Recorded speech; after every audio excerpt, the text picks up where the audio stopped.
Welcome back, dear viewers. You're still watching Nile Cruise on Nile TV. And in this segment, we have a very special guest, dear viewers.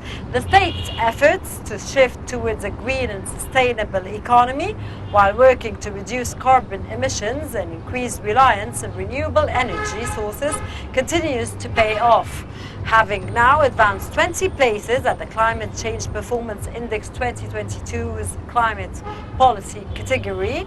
According to the index, Egypt has advanced 20 places to the climate policy category to rank 29 in the year 2022, compared to 49 in the year 2021, and Egypt advanced in the energy use category to rank 12 in 2022 compared to 14 in the year 2021. And in this context, dear viewers, we are honored to have with us our wonderful guest to shed more light on this issue. And our guest today is Mr. Bola. A very good day to have you with us, and it's a pleasure to have you with us. Thank you. It's a pleasure to have me here. It's a wonderful topic to be discussing in today's episode of Nile. Appreciate it. Bola, Ibrahim, Programs Manager, thank you for joining. It's a great pleasure having you with us. So, Mr. Ibrahim, as Egypt is hosting COP27 this year, what is the role that civil society organizations can play to support those climate change efforts? Thank you, first of all, for having me on your show. It's a pleasure to be with you today. It's our utmost pleasure. The climate change is one of the hottest topics on almost all governments' agendas around the world, and specifically Egypt, as we are preparing for the COP27. Yes, exactly. There are two sides of this problem. One is about the infrastructure, and you see the government has already undertaken mega projects to support that, and our flagship solar park in Aswan, Bin Ben solar park, is one of the biggest things. The Daba nuclear power plant is one of the biggest as well. So we're very good on the infrastructure side, but the other element of the problem, which is the advocacy and the awareness raising to the ordinary people in the streets, is something that civil society organizations are able to do, especially that we touch millions of lives every day. We work with people across all governorates in Egypt and across all levels of the society, and that's where organizations like us, Life Makers Foundation, for example, and all the partners in the civil society landscape in Egypt can help raise awareness of the problem. It's taking time, isn't it? It is taking time to making people believe that there is a problem, first of all. They need to believe that there is danger to their daily life. Not everyone understands the climate change connection to their daily lives and the food supply. So some people don't really understand the link between those. So that's our role, and we do this with the support of the government, with the support of international partners as well. Focusing on both sides, the infrastructure and also the advocacy, the awareness raising at the same time. Okay, Bola, as an expert in this, I just want to ask a question that I, Rana, always ask myself. It's not related to the script at all, but it's related to you as an expert. Sir, when we come to discuss climate exchange and of course the idea of global warming, which we are facing, I think they're related to each other. I want to understand on a personal level, is climate exchange the meaning of that the world it's getting warmer only? The West are taking our weather, and we are taking their weather, or my explanation is wrong, or my definition is wrong, because this year the weather when we came to winter was not normal at all, and never has Egypt witnessed such freezing weather throughout winter. It never happened, and when it used to happen for a maximum of 2 weeks when it used to happen. So could you make this clear for me, please? Of course, but actually climate change is much bigger than that. Not just the world is getting warmer, or some parts of the world are getting colder. That's the result of it. That's the result of it. So I understand right. Part of it I have right. That's the result of the climate change. Yes, exactly. That's what I'm saying. But there are much more serious results to that. Problems to food supply, problems to the environment and different things. So it's not just the temperature that you're feeling. To verify this part for me, and then we go on to explain the rest of the consequences. when it came to freezing weather in Egypt this year, it's meaning that we are getting their weather and they are getting our weather. No, not necessarily. I cannot make it that way, honestly, but there are changes that are happening globally to the weather globally in different countries. We don't yet witness and understand the changes, but it's happening. It is happening in different ways. That's what I can say, but not necessarily in the way that we're taking their weather. The way I'm explaining, yes, exactly, but I have some.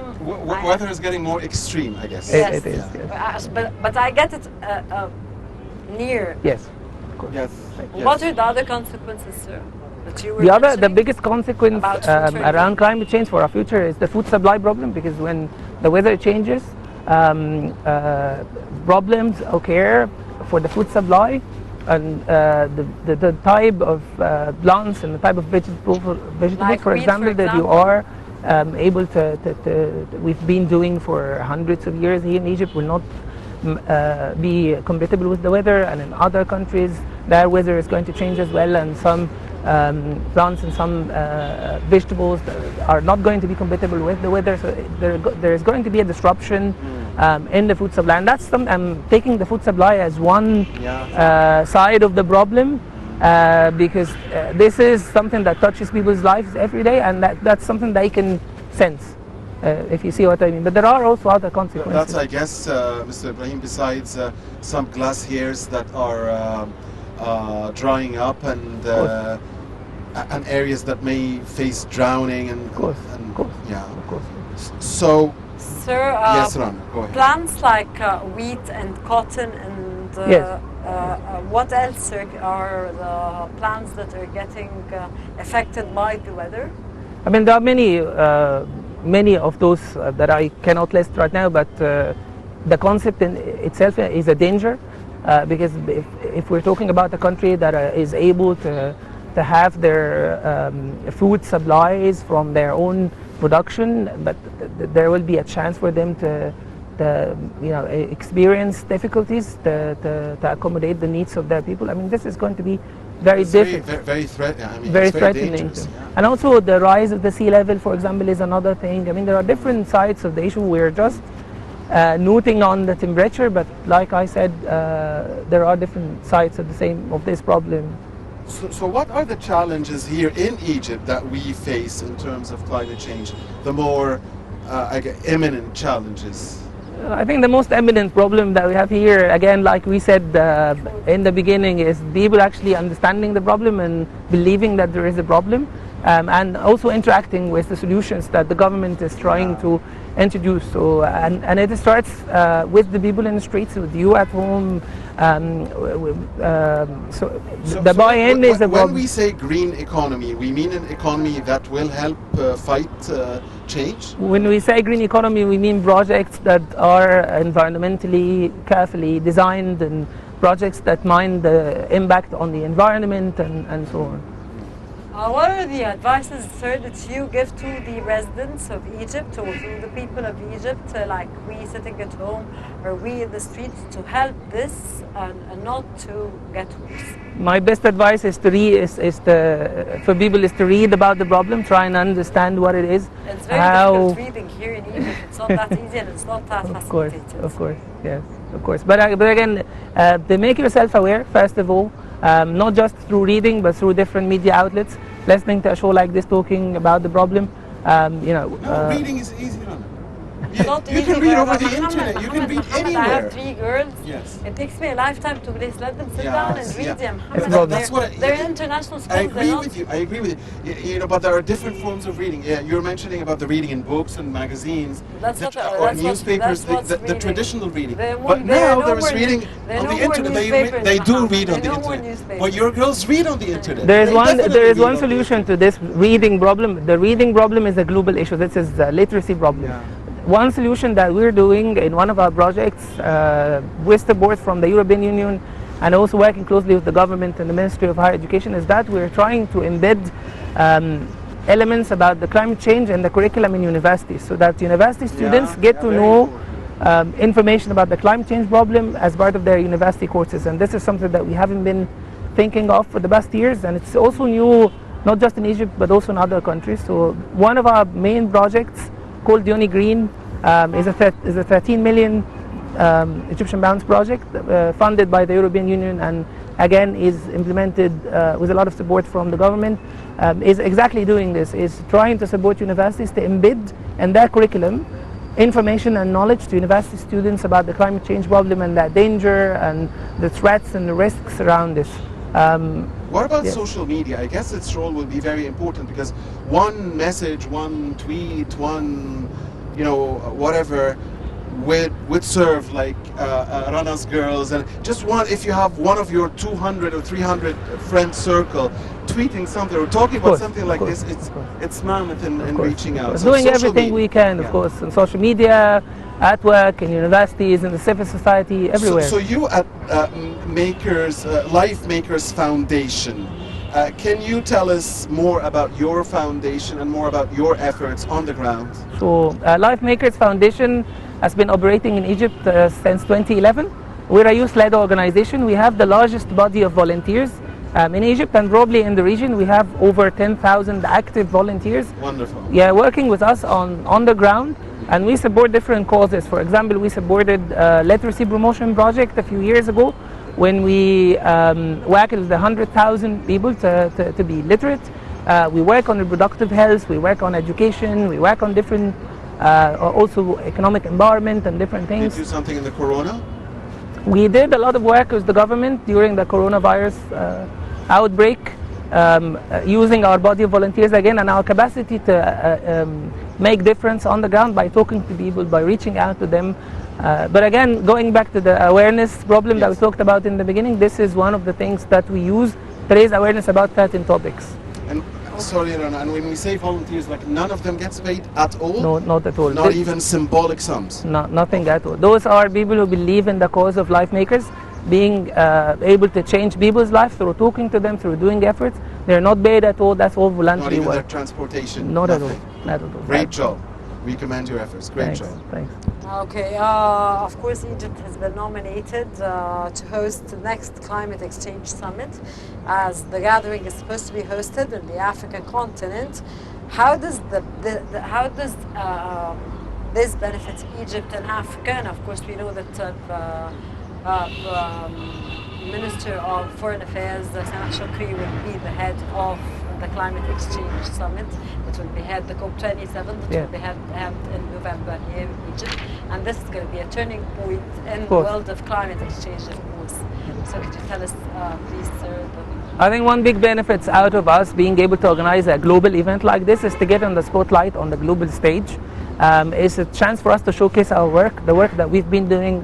Organizations like us, projects like UniGreen, I just explained to you, and other projects and initiatives happening in Egypt. It's our chance to show to the world what we have done in this important topic. And also it's important for us to learn from the experiences of other countries that have been successful in tackling the climate change problem. This is a chance for us all on the global level to get together, listen to each other, learn from the different experiences and so on. Egypt is taking a leading position politically, as you might have noticed already in the past few years. We're working regionally with different countries. We're also working globally.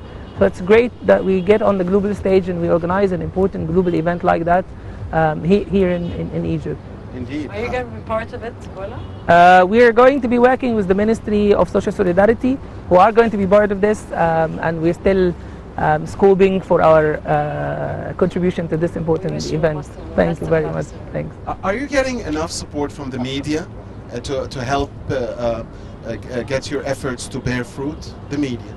I think we are getting a lot of support, but there is still also there is much to do. That's what I can say. There's much to come yet. There is much to come as well. The Climate Exchange Summit is one of the most important summits, I think, that we are focusing on as a country in the coming periods, which is yet to come. So I think the media is going to work a lot. I think this is your role to actually do more in this important topic. Meet experts, explain to people the danger and the threat behind climate change, make people aware of the problem, and then the next step is for us to provide solutions, and then they can be part of it, and that's what I think. Indeed. Egypt is indeed, finally, Mr. Ibrahim, Egypt is indeed playing a leading role globally. There is that political will, it's very obvious. So talk to us about that keenness from the part of the president to lead in this very important cause, and I'm saying here lead globally. Yeah, of course. I think that this was very clear when we asked to organize this important event, dedicating our resources, dedicating our capacities and our experts to help organize this event in Egypt. That's a great proof that our political leadership is really willing to work on that important topic. The other thing that I wanted to talk about is the declaration made by the president earlier this year that 2022 is the year for the civil society organizations, and he has kindly highlighted the importance of civil society organizations' role within the government, working hand in hand with the government to advance the development agenda in Egypt and to help the government solve major and pressing development issues. So this is precisely reflecting the political will of the political leadership that we have, and that's really a great thing, because traditionally Egypt was thought, we were thought of as a developing country. We're not up to date with the world. That's what we were seen in the past, but now we're moving along with the world. We're working on the same topics. We're up to date, and that's really a good thing. And we're leading as well. Mr. Bola, Aidel, of course, it's of great pride to have such a young youth with us in our program that has all this knowledge.